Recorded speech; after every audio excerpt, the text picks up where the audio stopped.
Dear students, now let's start the first chapter of class 10th which is real numbers.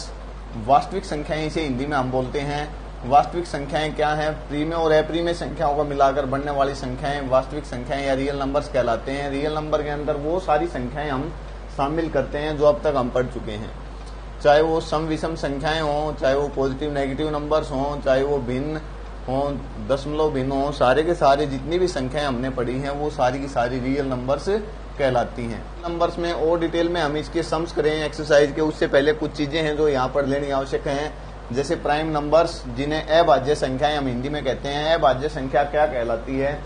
अभाज्य संख्याएं कौन सी संख्याएं होती हैं? वो संख्याएं जिनके केवल दो ही फैक्टर्स हों, ओनली टू फैक्टर्स।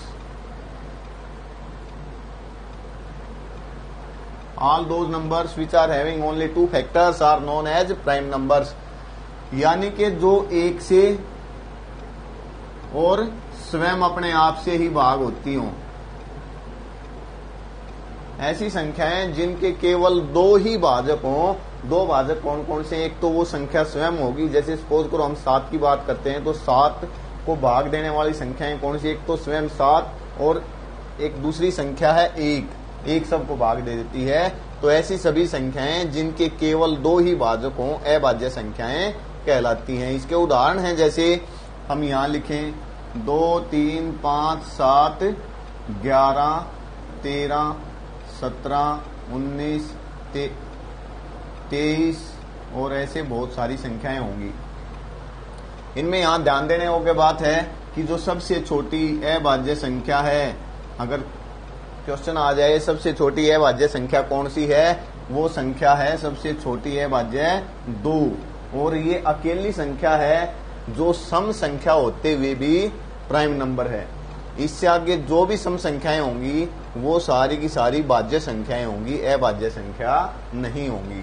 तो सबसे छोटी अभाज्य संख्या पूछ ली जाए, आपको पता है वो 2 है, और ये पूछ लिया जाए सवाल थोड़ा सा घुमा के, एक ऐसी अकेली संख्या जो सम है और अभाज्य संख्या है वो 2 है। अब उसके बाद नेक्स्ट है कंपोजिट नंबर या भाज्य संख्या। भाज्य संख्या वो है which have more than 2 factors, जिसके 2 से अधिक भाजक हों। जिस संख्या के 2 से अधिक भाजक हों वो संख्या भाज्य संख्या कहलाती है। इसके एग्जाम्पल की बात करें तो एग्जाम्पल इसके हैं 4, 6, 8, 9, 10, 12, 14, 15 ऐसे। तो यहाँ सबसे छोटी जो भाज्य संख्या है वो सबसे छोटी भाज्य संख्या 4 है, क्योंकि 4 को हम भाग करने वाले जो इसके भाजक हैं उनकी बात करें तो 1, 2 और 4 3 हो गए, 2 से अधिक हैं। तो ये सबसे छोटी 4, उससे आगे 6, 8, इस प्रकार से बहुत सारी भाज्य संख्याएं हो सकती हैं। अब फंडामेंटल थ्योरम ऑफ अर्थमेटिक की बात करें, अंकगणित की आधारभूत प्रमेय जो है वो आधारभूत प्रमेय अंकगणित का क्या कहता है कि यदि आपके पास कोई भाज्य संख्या है तो उसको अभाज्य संख्याओं की गुणनखंड के रूप में हम व्यक्त कर सकते हैं। मीन्स सपोज करो हमारे पास एक संख्या है 12, इस 12 को हम लिख सकते हैं 2 गुणा 2 गुणा 3, यानी जो 12 थी हमारे पास, 12 क्या थी? भाज्य संख्या थी। इस भाज्य संख्या को अभाज्य संख्याओं की गुणनखंड के रूप में हम लिख सकते हैं। तो ये अभाज्य संख्याओं के गुणनखंड कैसे हमारे पास प्राप्त होंगे? इस 12 को हम इस प्रकार से यहाँ डिवाइड करते चले जाएंगे। सबसे पहले सबसे छोटी जो अभाज्य संख्या 2, उससे देखेंगे यदि डिवाइड हो रहा है तो 2 6 12, 2 3 6 और 3 एकम 3। तो हम कहाँ तक जाएंगे? जब तक हमारे पास नीचे 1 ना आ जाए तब तक हम भाग करते चले जाएंगे, और ये 12 बराबर इस प्रकार से 2 गुणा 2 गुणा 3 हमारे पास आया। ये अंकगणित का आधारभूत प्रमेय है कि भाज्य संख्याओं को हम अभाज्य संख्याओं की गुणा के रूप में व्यक्त कर सकते हैं। इसके बाद हमारे पास है एचसीएफ और एलसीएम, प्राइम फैक्टराइजेशन अभाज्य गुणनखंड विधि से। अभाज्य गुणनखंड विधि आपने ये देखी है, तो इस विधि के द्वारा हम एचसीएफ और एलसीएम निकाल सकते हैं किन्हीं भी दी गई संख्याओं का। वो संख्याएं हमारे पास 2 हो सकती हैं, संख्याएं हमारे पास 3 हो सकती हैं। ते हैं 12 और 15, 12 और 15 ये 2 संख्या हमने ले ली। 12 के गुणनखंड यहाँ कर रखे हैं, इसी प्रकार से 15 के भी गुणनखंड करेंगे। 2 से ये भाग नहीं हुई तो नेक्स्ट जो अभाज्य संख्या है 3 उससे देखेंगे भाग करके, और ये हमारा 15 बराबर हुआ 3 गुणा 5। तो HCF निकालने के लिए हम क्या करेंगे, 12 इक्वल टू 2 गुणा 2 गुणा 3 और 15 बराबर है 3 गुणा 5। यहां से हमने क्या करना है, यहां से हमने कॉमन देखना है। दोनों के जो अभाज्य गुणनखंड लिए उनमें से कॉमन क्या है, 3। तो यहां हम HCF लिखेंगे बराबर जो कॉमन है उसको एक बार लिख लेंगे। इसी प्रकार से एग्जांपल हम लेते हैं, यदि हमने 144 लिया, 144 को हम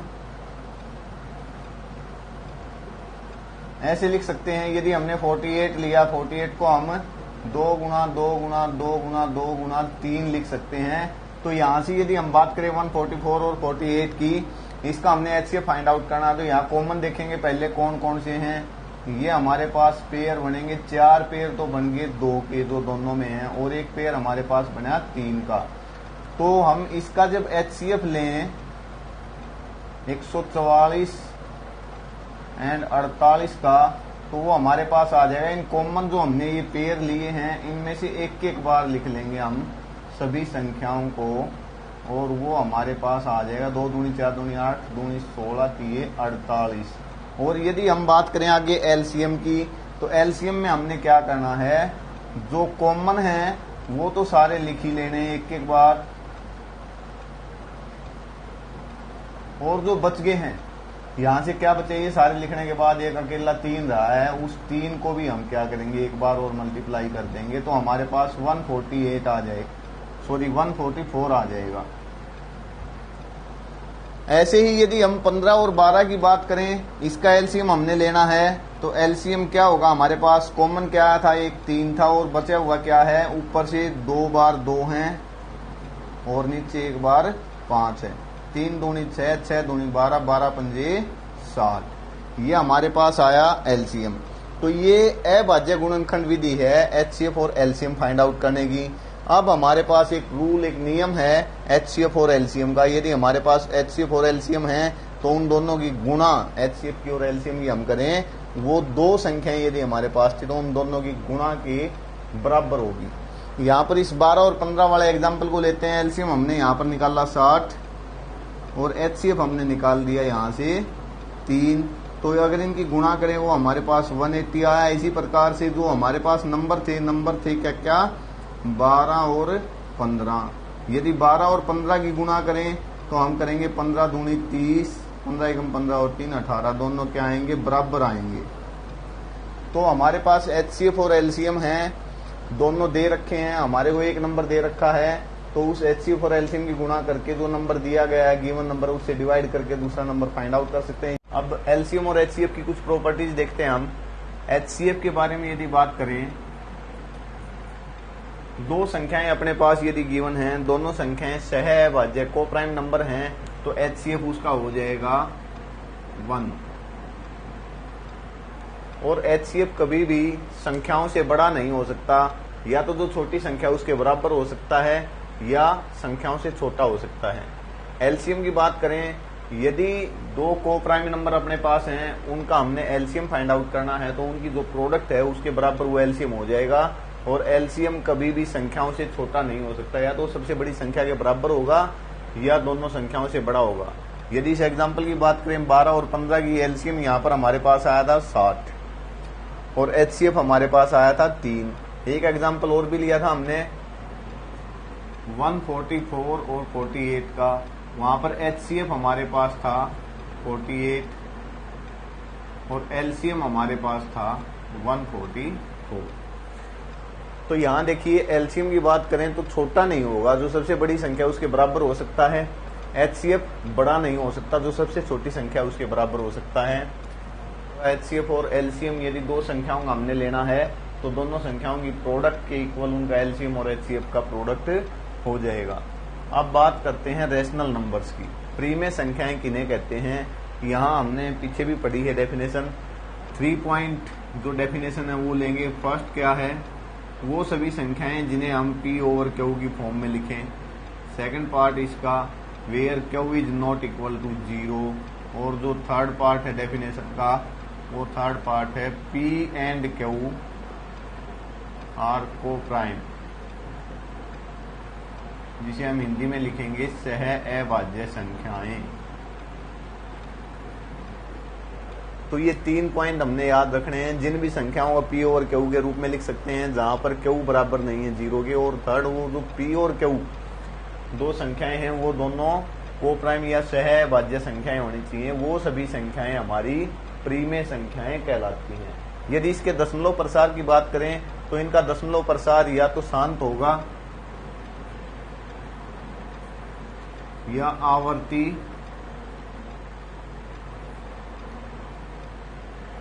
आवर्ती अशांत होगा। या तो शांत होगा या आवर्ती अशांत होगा। मीन्स या तो टर्मिनेटिंग होगा या नॉन टर्मिनेटिंग अगर है तो रिपीटेशन उसमें होना चाहिए। वो प्रीमेय संख्याएं होती हैं सारी। अब इन प्रीमेय संख्याओं में संख्याएं तो हमारी P ओवर Q के रूप की होती हैं। जो P ओवर Q में जो Q है उसे हम हर या डिनोमिनेटर कहते हैं। अब इन जो प्रीमेय संख्याओं का दशमलव प्रसार है वो शांत या अशांत हो, उसके लिए हमने डिनोमिनेटर के फैक्टर्स देखने हैं। शांत और अशांत का मीनिंग क्या है, डेसिमल के बाद डिजिट यदि 2-3 आगे रुक जाएं तो वो दशमलव प्रसार शांत होगा, और रिपीट होते रहें, डिजिट्स रुके नहीं कहीं भी। हम सपोज करो 10/3 लेते हैं, 10/3 को हम डिवाइड करें तो ये हमारे पास आएगा 3.3333 डैश डैश डैश। ये क्या है, हमारा अशांत दशमलव प्रसार है, और इस अशांत में क्या हो रहा है, रिपीटेशन हुआ, इसलिए क्या है, ये प्रीमेय संख्या है। ये जो दशमलव प्रसार ये शांत या अशांत कब होगा वो देखेंगे हम।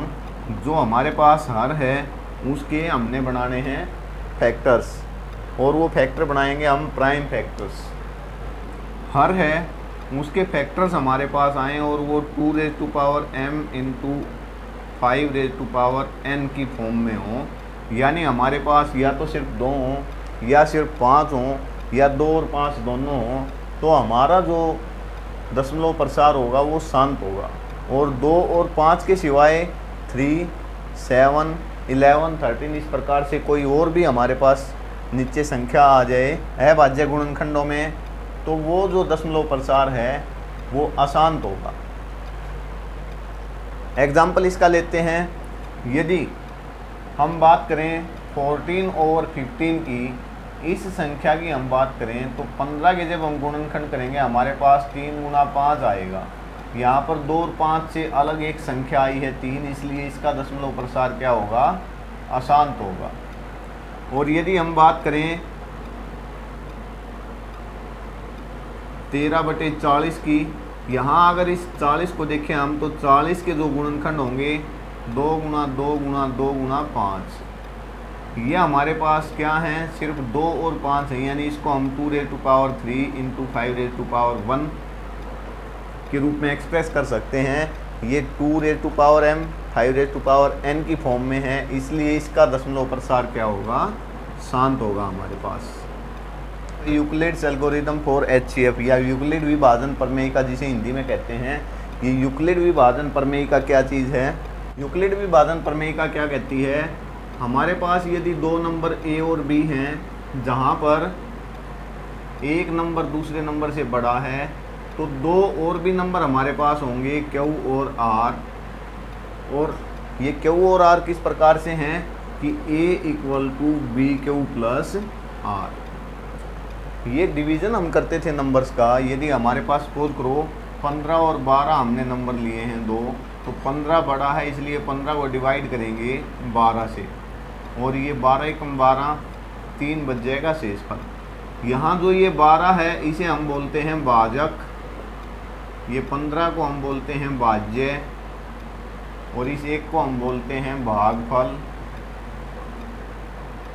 और इस 3 को हम बोलते हैं शेषफल। तो जो भागफल है इसको यदि हम Q कहें और इस शेषफल को यदि हम r कहें तो हमारे पास तो a हमारे पास 15 है, b हमारा 12 था और ये हमारा हुआ 1+3। इस प्रकार से हम संख्याओं को लिख सकते हैं। फिर यदि हमने इस 12 और 15 का एलसीएम निकालना था भाग विधि से, हम क्या करते थे, यहाँ इस 12 को लेके आते थे ऊपर से नीचे, यहाँ आ जाएगा और 3 4 12, शेषफल हमारा 0। तो ऐसे ही हमने लिखना है इसको।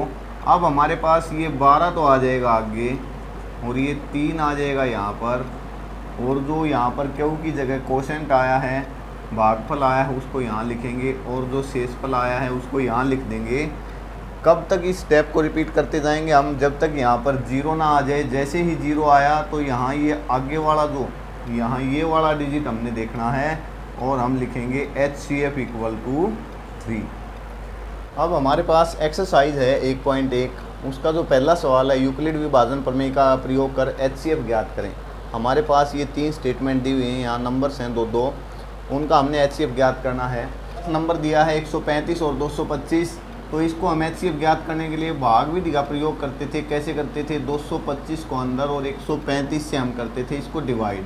135 से हम जब डिवाइड करेंगे तो हमारे पास ये आ जाएगा शेषफल 90, और उसके बाद हम क्या करते थे, 135 को हम यहाँ लेके आते थे और यहाँ पर हमारे पास शेषफल बचता था 45। फिर हम जो ये 90 है इसको यहाँ ले आते थे, 45 दूनी 90। कब तक करते थे, जब तक कि यहाँ शेषफल 0 ना हो जाए। अभी हमने यूक्लिड विभाजन प्रमेयिका के अंदर क्या करना है, ये जो हमने भाग विधि से किया है इसको सिंपली हमने लिख देना है। यहाँ पर हम लिखेंगे 235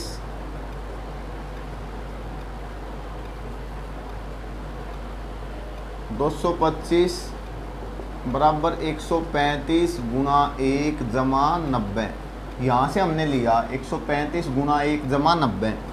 अब हम इस 135 को आगे लेके आएंगे, 90 यहाँ आ जाएगा, 90 से फिर आगे गुणा 1 जमा 45, फिर 90 को यहाँ लेके आएंगे, 45 गुणा 2 जमा 0। ये देखिए हमने यहाँ 45 गुणा 2 जमा 0, और कहाँ तक जाएंगे हम, जब तक 0 नहीं आ जाता। और जैसे ही 0 आया हम लिखेंगे HCF = 45 डिग्री। अब इसका जो सेकंड पार्ट है, ये बड़ी सी रकम यहाँ दी हुई है, इसको भी इसी प्रकार से हम करेंगे। हम यहाँ 38 220 को लिखेंगे अंदर और इसको 196 से करेंगे डिवाइड।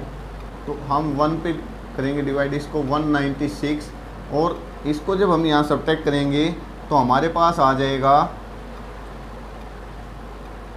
186, और 2 का यहाँ ऊपर से नीचे लेके आएंगे 1862 हो जाएगा। अब इसको यदि हम 9 से डिवाइड 9 से मल्टीप्लाई करें इस 196 को, तो हमारे पास यहाँ पर आएगा 1764। इसको जब सब्ट्रैक्ट करेंगे हम यहाँ पर, हमारे पास बच जाएगा 98, और इस 0 को यहाँ लिख देंगे। ये लिखने के बाद जब हम इसको 5 से मल्टीप्लाई करेंगे 980 आ जाएगा, और ये हमारा यहाँ पर कैंसिल हुआ। तो इसमें तो सिंपली एक ही स्टेप है, हम लिखेंगे 38 220 बराबर 196, क्यों की जगह क्या है 195, और रिमाइंडर क्या है यहाँ पर 0। तो हमारा HCF क्या हुआ, यहाँ हमने ध्यान रखेंगे पीछे वाला नहीं देखना है, जो क्यू के प्लेस के ऊपर आया है। यानी हमारा A और B 2 नंबर थे जिसमें A बड़ा था, तो Q और R हमारे पास 2 नंबर ऐसे होंगे कि A = BQ + R। जैसे ही R की वैल्यू 0 हुई तो हमारा B वाली पोजीशन पे जो नंबर है वो हमारा HCF होता है। तो B वाली पोजीशन पे यहाँ पर क्या है 196। अब ये एक और दिया है यहाँ पर 867 और 255, तो हम 867 को यहाँ लिखेंगे, 255 से इसको डिवाइड करेंगे, ये 3 पे जाएगा, 3 पंजे 15, 3 पंजे 15 और 1 16, 3 दूनी 6 और 1 7, यहाँ से 2 0 1। 255 को अंदर लिखेंगे, दूनी 204 1 और 5। 102 को अंदर लेके जाएंगे, 51 की टेबल 2 पर 102 आ जाएगा। इसको हम लिखें 867 इक्वल टू 255 कितना आया था, गुणा 3 जमा जो शेष बचा था 102। नेक्स्ट लाइन में 255 यहाँ आएगा, 102 आगे गुणा कितने पर 2, शेष हमारा बचा है यहाँ पर 51। नेक्स्ट लाइन के अंदर 102 आगे आएगा और ये 51 यहाँ आएगा, गुणा में 2 जमा शेषफल वहाँ क्रॉस लगाया मीन्स 0 है। जैसे ही 0 आएगा उसी स्टेप के अंदर HCF हमारा ये वाला 51।